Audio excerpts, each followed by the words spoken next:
Dans cette parabole, l'homme prudent se cherche un solide fondement pour sa maison. Il construit sur le roc. Quelle qu'en soit la manière, chacun de nous bâtit sa maison. La maison ici veut dire bonheur, avenir, espérance, sécurité. Il s'agit de trouver pour ta propre vie, pour ton bonheur, pour ton avenir, pour ta sécurité, un fondement fiable qui résiste aux charges du temps et de l'avenir, des fondements qui permettent à notre vie de durer pour le temps et l'éternité. Ce qui forme ces fondements, ce sont les paroles du Seigneur, la parole de Dieu. Même quand le ciel et la terre passeront, jamais ces paroles ne passeront. T'appuyer par la foi sur les paroles du Seigneur, c'est cela bâtir ta maison sur le roc.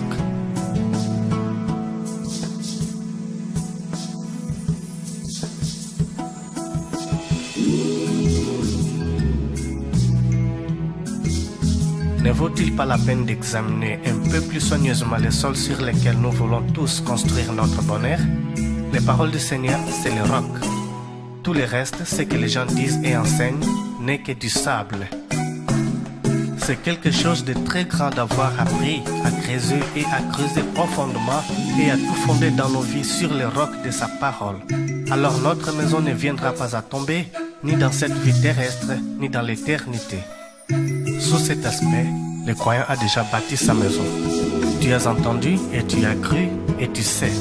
Un jour la pluie qui a l'abondance d'un déluge tombera, les torrents viendront et les vents se jetteront contre ta maison, mais elle ne tombera pas car elle est fondée sur le roc.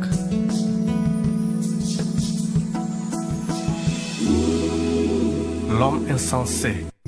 Ce qui est si lourd de conséquences, c'est entendre et ne pas faire. Cet homme a lui aussi bâti sa maison. Il voulait s'assurer une vie la plus heureuse possible et prendre aussi toutes les précautions pour l'avenir. Mais pour cela, il exécute tout ce que les gens font et tout ce qu'ils lui conseillent en pareil cas. Il a déjà bien entendu parler des paroles de Jésus et ces paroles l'ont peut-être impressionné pour un temps.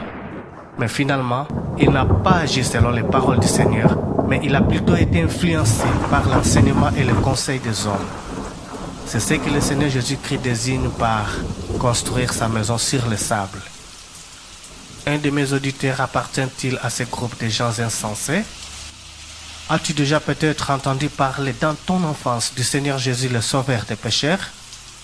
Et aujourd'hui, t'es-tu perdu dans le monde faisant plus confiance aux paroles de tes amis et de tes conseillers qu'à la parole de Dieu?